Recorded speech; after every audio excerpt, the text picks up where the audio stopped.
नमस्कार दोस्तों, गाइडर के ऑनलाइन प्लेटफॉर्म पे आप सभी का स्वागत है।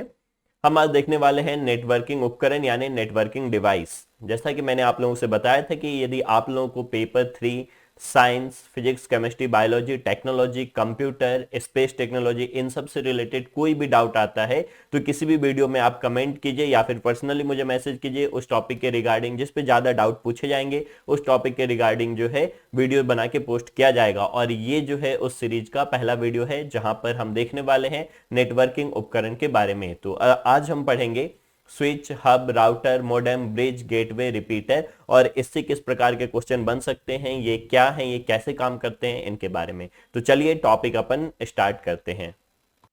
सबसे पहले हम देखते हैं कि नेटवर्क क्या होता है। तो नेटवर्क का मतलब है जब दो या दो से अधिक कंप्यूटर या कोई भी इलेक्ट्रॉनिक उपकरण, ठीक है, to or more than to computer और एनी इलेक्ट्रॉनिक डिवाइसेस, इनको हम आपस में कनेक्ट कर देते हैं। आपस में कनेक्ट करने का कोई भी तरीका हो सकता है, वायर के जरिए कनेक्ट करें, ब्लूटूथ के जरिए कनेक्ट करें, या फिर जो है हम वायरलेस कोई भी नेटवर्क के जरिए कनेक्ट करें, मीडियम के जरिए कनेक्ट करें, तो ये कहलाता है नेटवर्क। और ये कंप्यूटर का नेटवर्क बनाने के लिए जिन जिन उपकरणों की आवश्यकता होती है उन्हें हम बोलते हैं नेटवर्किंग डिवाइस। ठीक है, मतलब नेटवर्किंग डिवाइस की सहायता से जो है कंप्यूटर नेटवर्क में सूचनाओं को एक कंप्यूटर से दूसरे कंप्यूटर तक पहुंचाया जाता है। अर्थात नेटवर्किंग डिवाइस वे उपकरण होते हैं जिनके द्वारा दो या दो से अधिक कंप्यूटर या नेटवर्क को आपस में कनेक्ट किया जाता है एवं एक दूसरे के साथ वो डाटा शेयर कर सकते हैं, कम्युनिकेशन कर सकते हैं, मतलब संचार स्थापित कर सकते हैं। उसको एक बार इंग्लिश में देख लेते हैं। Networking devices are devices by which two or more computer or networks are connected so that they can share data and communicate with each other. Clear? तो नेटवर्किंग डिवाइस कौन कौन से हैं जिन्हें हमें आज पढ़ना है, तो वो नेटवर्किंग डिवाइस है पहले नंबर पे हब, दूसरे नंबर पे स्विच, तीसरे नंबर पे मोडेम, ब्रिज, गेटवे, राउटर और रिपीटर। ठीक है, तो इतने सारे नेटवर्किंग डिवाइस के बारे में हम देखेंगे। उससे पहले नेटवर्क का एक डेमो देख लेते हैं कि नेटवर्क कैसा होता है। तो ये हमारा फोटो है। आपने ऑनलाइन एग्जाम दिया है तो ऑनलाइन एग्जाम में क्या होगा कि कोई ना कोई एक सर्वर होगा जो यहाँ पे कंट्रोल रूम होगा जहां से ऑनलाइन एग्जाम कंट्रोल होगा। तो चलो ये जो है हमारा एक सेंटर हो गया जहां से ऑनलाइन एग्जाम को कंट्रोल किया जा रहा है। एक एग्जाम सेंटर ये है, एक एग्जाम सेंटर ये है, एक एग्जाम सेंटर ये है, एक एग्जाम सेंटर ये है, एक एग्जाम सेंटर ये है। तो इतने सारे एग्जाम सेंटर बनाए गए हैं। ठीक है, तो मैं यहां से हटता हूं ताकि आप क्लियर देख पाएंगे। तो इतने सारे एग्जाम सेंटर बनाए गए हैं तो यहां से कंट्रोल किया जाएगा, यहां से सूचना भेजा जाएगा इसको, यहां पे फिर बहुत सारे कंप्यूटर लगे होंगे एग्जाम सेंटर में, यहां से सूचनाएं इसको भेजा जाएगा, यहां पे बहुत सारे कंप्यूटर लगे होंगे, यहां पे सूचनाएं इधर भेजा जाएगा। तो एक साथ सभी जगह सूचनाएं पहुंचाई जाएंगी सारे सेंटर में। ठीक है, या फिर एक स्कूल या कॉलेज समझ लीजिए, वहां से ये प्रिंसिपल का रूम है और यहाँ से अलग अलग लेबोरेटरी है या फिर रूम है जिनमें कंप्यूटर लगे हुए हैं। तो यहाँ से सूचनाएं भेजी जानी है तो ये सारी जगह भेजे जाएंगे। तो ये कहलाया एक कंप्यूटर नेटवर्क। ठीक है, और इसके लिए नेटवर्क स्थापित करने के लिए जिन जिन उपकरणों की आवश्यकता होती है, जैसे यहाँ पर हम देख रहे हैं राउटर। ठीक है, तो राउटर यहां नजर आ रहा है, आगे ही ऐसे हम देखेंगे ब्रिज, गेटवे कहां नजर आता है। तो ये जो नेटवर्किंग उपकरण है वो नेटवर्क बनाने में मदद करते हैं, नेटवर्क एस्टेब्लिश करने में मदद करते हैं, सूचनाओं को, डेटा को एक जगह से दूसरे जगह तक जो है कम्युनिकेट करने में, भेजने में मदद करते हैं। तो ये आपको समझ में आ गया कि नेटवर्क क्या होता है और उनको कैसे कंप्यूटर को जोड़ा गया है। अब उनमें जो डिवाइस लगा नेटवर्किंग डिवाइस। अब चलिए पहले हम देखते हैं हब के बारे में। तो हब क्या होता है, तो जो है अपन देखते हैं कि ये दिखता कैसा है। ये डायग्राम आप देख रहे हो, ये जो डायग्राम है ये एक हब है। तो देख रहे हैं इसमें बहुत सारे ऐसे पोर्ट बने हुए हैं, इसको बोलते हैं हम नेटवर्किंग हब। और ये देख रहे हैं इसको हम बोलते हैं यूएसबी हब। कंप्यूटर से बहुत सारे जो है हमें पेन ड्राइव जोड़ना हो, अलग अलग दूसरा कंप्यूटर या मोबाइल जोड़ना हो तो हम इस तरीके का जो है एक उपकरण इस्तेमाल करते हैं, उपयोग करते हैं। तो इसको क्या बोलते हैं अपन, इसको बोलते हैं यूएसबी हब। तो हब का मतलब हो गया एक ऐसा उपकरण जिससे बहुत सारे कंप्यूटर, मोबाइल या छोटे छोटे इलेक्ट्रॉनिक उपकरणों को जोड़ा जा सकता है। ठीक है, अब इसके बारे में समझते हैं कि ये कैसे जोड़ता है। चलो मैं फिर से यहां से हटता हूं। तो ये देखिए ये हमारा हब है, ये हमारा हब है, ये हमारा हब है। अब जैसे मैंने बताया कि एग्जाम सेंटर में एक रूम में बहुत सारे जो है कंप्यूटर लगे हुए हैं। ठीक, तो इस सारे कंप्यूटर को जो है एक इलेक्ट्रॉनिक डिवाइस से जोड़ा जाता है। ठीक है, तो ऐसे जोड़ा गया है। तो ये सबको जोड़ दिए। तो हब क्या करता है, एक साथ बहुत सारे इलेक्ट्रॉनिक उपकरणों को जोड़ने में, खासकर कंप्यूटर को जोड़ने में काम में लाया जाता है। ठीक, अब हब काम कैसे करता है इसके बारे में बात करते हैं। तो ये जो डायग्राम है, यहाँ पे ये जो डायग्राम दिख रहा है आपको, इसको अपन देखें तो यहां से देखो, इसमें क्या हो रहा है कि सूचना इधर से यहां आई और तीनों जगह गई। मतलब हब के द्वारा यदि एक जो है कंट्रोल रूम से सिग्नल आएगा तो जितने भी हब के साथ उपकरण जुड़ा हुआ है उस सब में सूचनाएं भेजा जाएगा। ये सूचना में अंतर करने में सक्षम नहीं है कि ये चाह रहा है कि ये हमारा कंट्रोल रूम है। ठीक है, ये क्या है, ये हमारा कंट्रोल रूम है, ये हमारा PC1, ये है हमारा PC2, ये है हमारा PC3। तो ये सूचना किसको भेजा है, PC1 को, लेकिन ये जो सूचनाएं भेजेगा हब उसको सबको भेज देगा।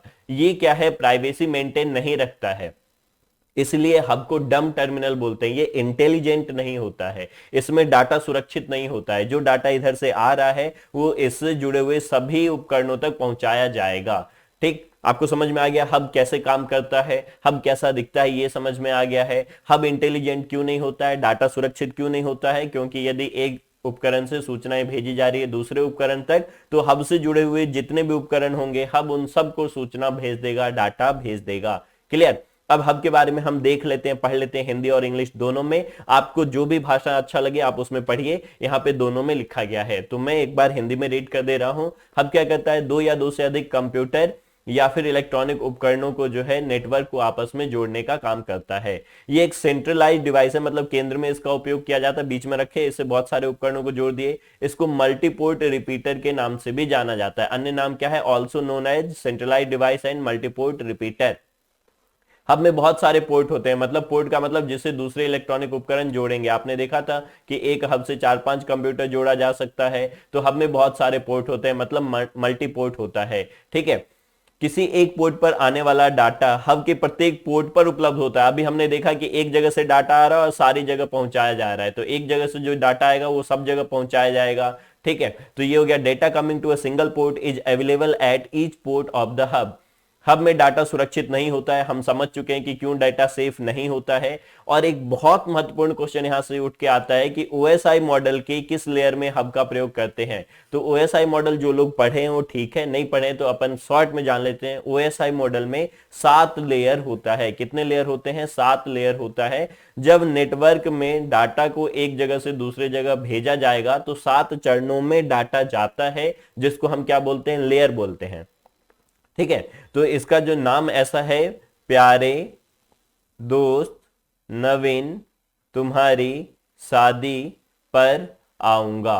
तो ऐसा जो नाम, ऐसा हमने एक शॉर्ट ट्रिक बना लिया, फिजिकल लेयर। ठीक है, ये डेटा लिंक लेयर, प्यारे पी बोले तो प्यारे मतलब physical layer, data link layer, network layer, transport layer. ठीक है, उसके बाद हमारा ये फिर से हो जाएगा presentation layer, application layer, session layer, ऐसे बोले तो सेशन लेयर। तो ये 7 लेयर होते हैं। OSI मॉडल यदि आप लोग नहीं पढ़े तो OSI मॉडल का एक सेपरेट वीडियो आने वाला है। अभी तो फिलहाल इतना याद रखिए कि ये 7 चरणों में पहले चरण में जो है हब का प्रयोग किया जाता है। OSI मॉडल के फर्स्ट लेयर में हब का प्रयोग किया जाता है। ठीक है, पैसिव हब 2 प्रकार के होते हैं, पैसिव और इंटेलिजेंट हब। पैसिव हब वो हो गया जो डाटा स्थानांतरण के लिए, मतलब डाटा ट्रांसफर के लिए केवल रूट प्रोवाइड करता है, रास्ता दिखाता है कि इधर से डाटा आएगा, इधर इधर इधर तीनों जगह जाएगा, तो उसको बोलते हैं पैसिव हब। अब इंटेलिजेंट हब भी आने लगे हैं जो डाटा को मॉनिटर भी कर सकता है। ठीक है, मतलब डाटा को देखरेख भी करेगा, कितना डाटा जाना है कितना आना है, तो वो कहलाता है इंटेलिजेंट हब। लेकिन यदि क्वेश्चन पूछा जाए कि हब जो है इंटेलिजेंट होता है या डम्ब होता है, तो हम क्या टिक करेंगे कि हब एक डम्ब टर्मिनल होता है। हब के पास खुद का दिमाग नहीं है कि किधर से डाटा आया और किसको पहुंचाना है, वो सबको बांट देता है। क्लियर, इतनी कहानी समझ में आ गई। चलिए टॉपिक में आगे बढ़ते हैं।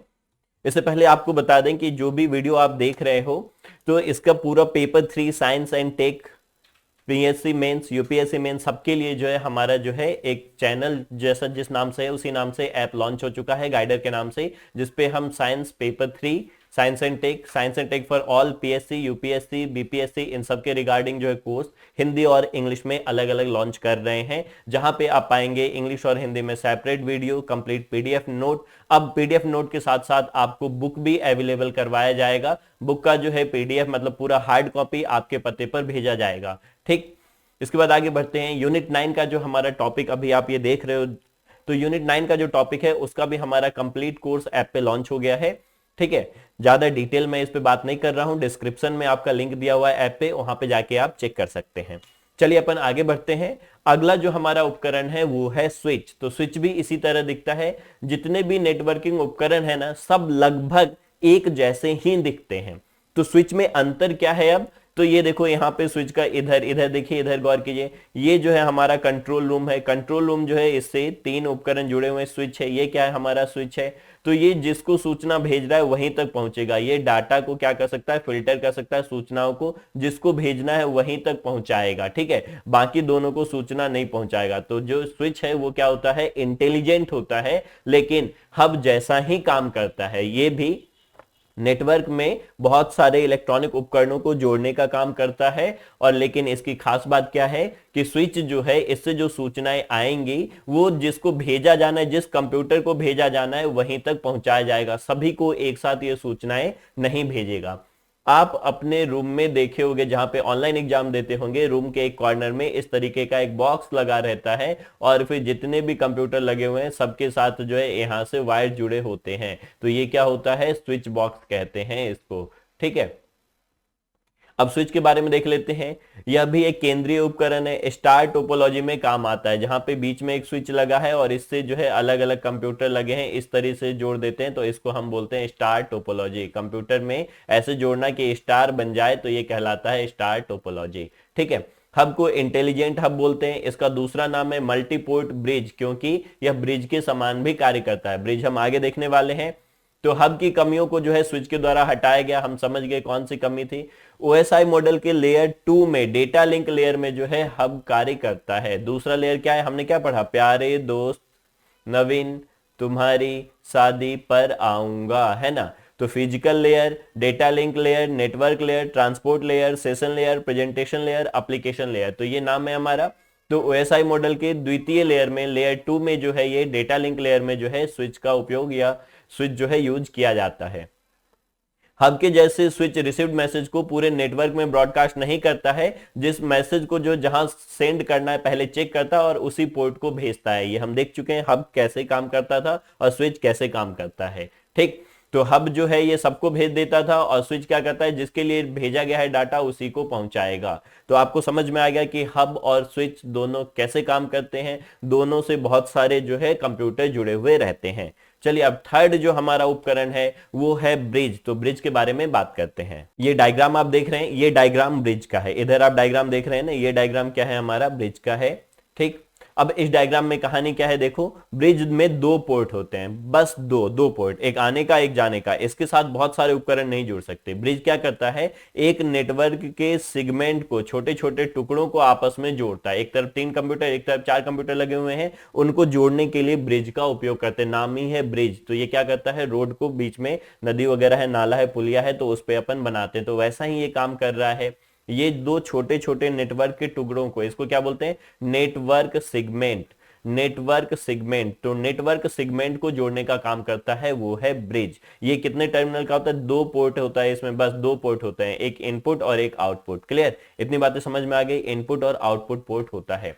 तो यहां से देखो ये काम कैसे करता है, इसके बारे में बता दें। तो इधर देखिए, मैं यहां से हट रहा हूं और यहां पे देखो इस डायग्राम में, इस डायग्राम में यहाँ पे जो डायग्राम है इसमें गौर करते हैं। देखो, इधर से ये सूचनाएं आई, यहाँ तक आई। अब ये सूचनाएं चेक की जाएंगी इसके द्वारा और फिर सूचनाएं रिटर्न जा रही हैं। जिसके तक पहुंचाना है, जहां तक पहुंचाना है वहां तक पहुंचाई जा रही है। इस डायग्राम में देखिए, तो ब्रिज क्या करता है? इनपुट और आउटपुट 2 पोर्ट होते हैं, 2 नेटवर्क सेगमेंट को जोड़ने का काम करता है। ये भी नेटवर्क डिवाइस है। ठीक है, अब इसके बारे में डिटेल में अपन पढ़ लेते हैं। यह एक नेटवर्क डिवाइस है जो नेटवर्क सेगमेंट को आपस में जोड़ता है। हम समझ लिए डाटा को फिल्टर करने का भी काम करता है। हम देख चुके हैं किसमें केवल 2 मतलब पोर्ट होते हैं। हमने देखा ब्रिज में 2 पोर्ट होते हैं। यह डाटा को भेजने से पहले डेस्टिनेशन एड्रेस को चेक करता है कि डाटा कहां भेजना है और जिस जगह डाटा भेजना है उसी जगह पर डाटा भेजता है, अन्यथा डाटा को ट्रांसमिट नहीं करता है। जैसे इधर डाटा भेजना था, इधर चले PC1 से डाटा भेजना है PC6 तक, तो पहले चेक करेगा कि PC6 जुड़ा हुआ है या नहीं है। ठीक, यदि जुड़ा हुआ नहीं है तो डाटा भेजा नहीं जाएगा। ठीक है, ब्रिज का उपयोग सिग्नल्स और ट्रैफिक को मेंटेन करते हुए नेटवर्क को बढ़ाने के लिए किया जाता है। क्यों हम कर रहे हैं कि ऐसे बहुत सारे, फिर यहाँ पे ब्रिज लगा दिए, फिर इधर 3 कंप्यूटर हम जोड़ दिए, फिर यहाँ पे ब्रिज लगाए, फिर इधर 3 कंप्यूटर जोड़ दिए, तो इससे आसानी से बहुत सारे कंप्यूटर को जोड़ा जा सकता है और डाटा भेजने और प्राप्त करने में ट्रैफिक भी नहीं होगा। ठीक है, दो समान प्रोटोकॉल का उपयोग कर रहे लेन को आपस में जोड़ता है। ब्रिज की सबसे महत्वपूर्ण खासियत क्या है कि इधर का भी प्रोटोकॉल सेम होना चाहिए और इधर का भी प्रोटोकॉल सेम होना चाहिए, तभी जाके जो है ये क्या करेगा, जोड़ेगा, नहीं तो फिर ये आपस में नेटवर्क बन नहीं पाएंगे, जुड़ नहीं पाएंगे कंप्यूटर। क्लियर, इतनी कहानी समझ में आ गई है आपको। जैसे हम बात करते हैं कि एक कॉलेज में जहां पे ऑनलाइन एग्जाम हो रहा है, एक रूम में 4 कंप्यूटर हैं, दूसरे रूम में 3 कंप्यूटर है, तो फिर हम उस रूम के केबल को ब्रिज से जोड़ देते हैं, एक उपकरण से जोड़ देते हैं, और फिर इधर भी सिग्नल आ रहा है, इधर भी सिग्नल जा रहा है, और ये फिर जुड़ा होगा किसी और कंट्रोल रूम से। तो इस तरीके से जो है ब्रिज काम करता है। ओके, अब आगे बढ़ते हैं। ब्रिज के बाद जो चौथा हमारा है वो है राउटर। तो राउटर दुनिया के पूरे इंटरनेट को हम तक पहुंचाता है। राउटर क्या करता है, जो ब्रॉडबैंड केबल वगैरह बिछाया गया है ना, वहां से हम राउटर तक लेके आते हैं सिग्नल, और फिर राउटर से हम लोग अपने मोबाइल को या इलेक्ट्रॉनिक उपकरणों को या नेटवर्क को जोड़ देते हैं। यदि जैसे हमारा ऑफिस है, यहाँ पे 4 कंप्यूटर हैं, तो राउटर पहले हम लगाएंगे, राउटर को फिर हम किससे जोड़ेंगे, स्विच से जोड़ेंगे या मॉडेम से जोड़ेंगे, और तब जाके जो है हम नेटवर्क से, इंटरनेट से जुड़ पाएंगे। तो ये जो आप देख रहे हो ये हमारा राउटर है। क्लियर, दुनिया में इंटरनेट चलाने के लिए राउटर आवश्यक है। मतलब ये एक नेटवर्क है, ये यूएसए मान लो, ये हमारा इंडिया हो गया, ये हमारा जो है यूके हो गया। अब यहाँ पे कंप्यूटर के नेटवर्क हैं बहुत सारे, है ना। अब यहाँ से सिग्नल आता है यहाँ तक, और यहाँ से सिग्नल यहाँ पे आता है, यहाँ से सिग्नल यहाँ आता है। इस जगह पे यूट्यूब का कंप्यूटर है, और हम अभी यूट्यूब में वीडियो देख रहे हैं, मतलब यूएसए में जो डाटा सेव है या यूट्यूब के कंप्यूटर में जो डाटा भंडारित है वो देख रहे हैं। तो हम तक डाटा लाने के लिए हमें जरूरत पड़ती है राउटर की। तो राउटर जो है इसका प्रोटोकॉल अलग है, प्रोटोकॉल अलग है, इसका प्रोटोकॉल अलग है, इसका प्रोटोकॉल अलग है। ये तीनों अलग अलग नेटवर्क हैं।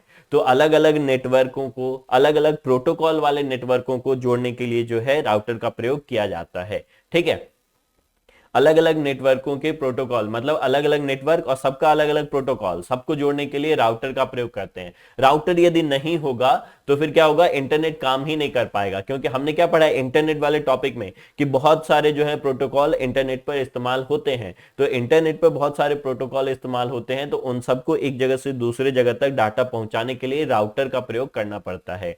राउटर इस तरीके से दिखता है, हमारे घरों में जो मॉडेम लगा होता है ना, उस तरीके से राउटर दिखता है। क्लियर, तो राउटर आपको समझ में आ गया। इसके बारे में देख लेते हैं। राउटर जो है एक से अधिक नेटवर्क को आपस में जोड़ता है। याद रखिएगा पिछले बार ये क्वेश्चन आया था, राउटर भी एक से अधिक नेटवर्क को आपस में जोड़ता है। आगे हम देखेंगे गेटवे, गेटवे भी एक से अधिक नेटवर्क को आपस में जोड़ता है। उसके बाद ये नेटवर्किंग डिवाइस अलग अलग प्रोटोकॉल पर कार्य कर सकता है। मतलब अलग अलग प्रोटोकॉल को भी ये आपस में, अलग अलग प्रोटोकॉल वाले नेटवर्कों को भी ये आपस में जोड़ता है। प्रोटोकॉल क्या होता है हमने इंटरनेट वाले टॉपिक में ढंग से पढ़ा है, तो यहाँ पे वो डिस्कस नहीं कर रहे हैं। आईपी एड्रेस के आधार पर राउटर डेटा को आगे ट्रांसमिट करता है, इसी कारण ये अलग अलग प्रोटोकॉल पर कार्य करता है। सिंपल क्वेश्चन यहां से क्या बनेगा कि राउटर जो है वो किसके आधार पर काम करता है, आईपी एड्रेस के आधार पर काम करता है, अलग अलग प्रोटोकॉल को आपस में जोड़ने का काम करता है। यदि राउटर नहीं होगा तो राउटर के बिना इंटरनेट काम नहीं कर सकता। राउटर ओएसआई मॉडल के तीसरे लेयर मतलब नेटवर्क लेयर में कार्य करता है। ओएसआई मॉडल के लेयर 3 यानी नेटवर्क लेयर पर कार्य करता है। राउटर डेटा को आईपी एड्रेस के आधार पर फिल्टर कर देता है। आईपी एड्रेस क्या है, इंटरनेट क्या है, ये हम लोग ढंग से पढ़ चुके हैं इंटरनेट वाले टॉपिक में। ओके, तो राउटर आपको समझ आ गया। अब इसके बाद बात करते हैं गेटवे। तो गेटवे क्या है, ये भी जो है हमारा दो अलग अलग नेटवर्क को, इधर एक नेटवर्क है, इधर एक नेटवर्क है, इन दोनों का भी प्रोटोकॉल अलग अलग है। इधर प्रोटोकॉल अलग है, इधर प्रोटोकॉल अलग अलग है, तो इनको जोड़ने का काम करता है गेटवे। देख रहे हैं आप, इधर एक सर्वर है, इधर एक सर्वर है, यहां से फिर ये जुड़ा हुआ है। तो इन दो अलग अलग नेटवर्कों को, मतलब एक जो है ये सिटी है हमारा इंदौर और एक सिटी है हमारा भोपाल, यहाँ पे कंट्रोल रूम बना हुआ है, कंट्रोल रूम बना हुआ है, और यहाँ पे ऑनलाइन एग्जाम हो रहे हैं अलग अलग जगह पे। और ये है भोपाल, भोपाल में भी एक कंट्रोल रूम बना हुआ है, और यहाँ पे भी अलग अलग जगह पे एग्जाम हो रहे हैं। तो ये दो नेटवर्क बन गया, इनको आपस में जोड़ने का काम करता है, तो वो है हमारा गेटवे। ठीक है, कहानी समझ में आ गया। तो गेटवे भी जो है दो अलग अलग नेटवर्कों को आपस में जोड़ने का काम करता है। और ये भी अलग अलग प्रोटोकॉल वाले नेटवर्कों को जोड़ता है। ठीक, एक प्रोटोकॉल को दूसरे प्रोटोकॉल में बदलने के लिए इसका प्रयोग किया जाता है। दो अलग अलग प्रोटोकॉल पर कार्य करता है और उनके बीच में जो है हम गेटवे का प्रयोग करते हैं। सिंपल, गेटवे के द्वारा हम लैन नेटवर्क को वैन नेटवर्क के साथ कनेक्ट कर सकते हैं। इसका मतलब क्या है, ये जो गेटवे है इसके द्वारा हमारे घरों में जो ऑफिस वगैरह है उसमें बहुत ये घर या ऑफिस में बहुत सारे कंप्यूटर लगे हुए हैं, तो ये हमारा एक नेटवर्क हो गया, छोटा नेटवर्क, तो ये कहलाया लैन। अब इसको दुनिया से जोड़ना मतलब पूरे इंटरनेट से जोड़ देना, तो इंटरनेट से जोड़ने के लिए हमें किसकी जरूरत पड़ेगी, गेटवे की जरूरत पड़ेगी। क्लियर है? तो हमने क्या देखा, राउटर और गेटवे, राउटर और गेटवे दोनों दो अलग अलग प्रोटोकॉल पर कार्य करने वाले नेटवर्कों को आपस में जोड़ते हैं। दो नेटवर्कों को आपस में जोड़ सकते हैं तो वो है हमारा गेटवे और राउटर दोनों। क्लियर? इतनी बातें समझ में आ गई।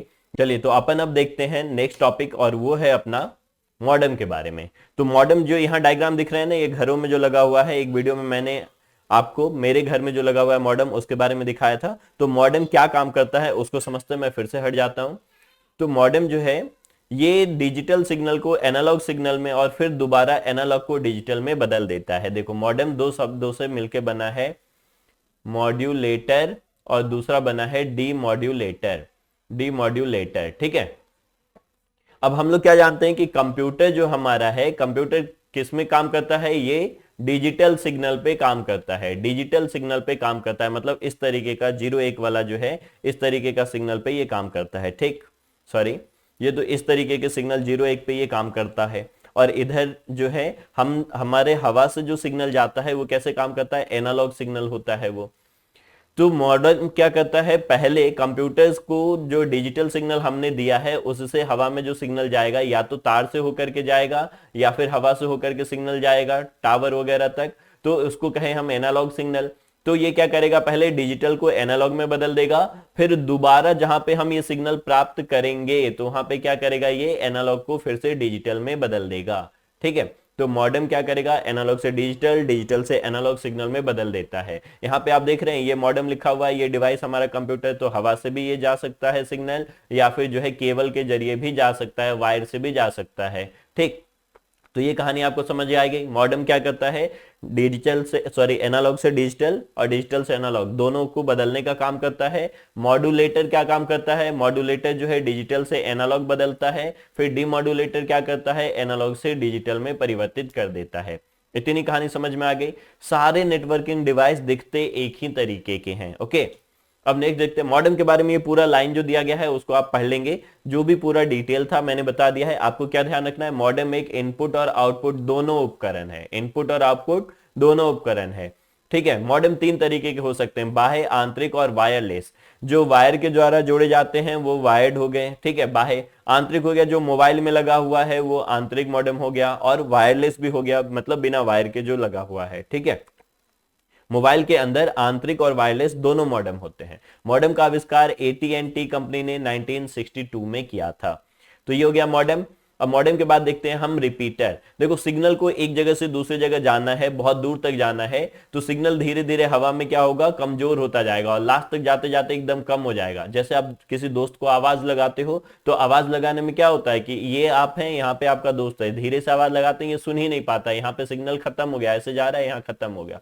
फिर तेज आवाज लगाते हैं तो ऐसे सिग्नल जाता है, धीरे धीरे यहां तक पहुंच जाता है। तो सिग्नल जैसे जैसे हवा में या वायर के थ्रू जाता है तो सिग्नल कमजोर होता चला जाता है, उसकी एनर्जी डाउन होती चली जाती है। तो उसके लिए हम इस्तेमाल करते हैं रिपीटर। ये क्या करता है, इसकी एनर्जी को फिर से रीगेन कर देता है ना, दोबारा खोई हुई शक्ति को प्राप्त करने में मदद करता है, वो है रिपीटर। ओके, तो इधर देख रहे हो, इधर से सिग्नल आया, धीरे धीरे कमजोर होता गया, यहाँ पे रिपीटर लगाए, फिर से सिग्नल हमारा पहले की अवस्था में आ गया। तो यहाँ पे देखिए ये रिपीटर लगा हुआ है। रिपीटर इतने तरीके के हो सकते हैं, जो फोटो में दिख रहा है ना, इतने तरीके के रिपीटर हो सकते हैं। अब रिपीटर के बारे में एक बार आप देख लो। रिपीटर को भी हम लोग फिजिकल लेयर में जो है OSI मॉडल के फिजिकल लेयर में प्रयोग करते हैं। क्लियर, इतनी कहानी आपको समझ में आ गई। तो हमने अभी तक जो है जितने भी 6 डिवाइस थे हमारे, वो पूरे 6 के 6 डिवाइस हम लोग पढ़ चुके हैं। आपको यदि ज्यादा तेज लगा हो वीडियो तो उसको स्लो करके देख सकते हो और दोबारा तिबारा देखिए ताकि एक एक पॉइंट क्लियर होता चला जाएगा। ओके, तो मिलते हैं अपन ऐसे ही किसी नए लेक्चर में। Thank you.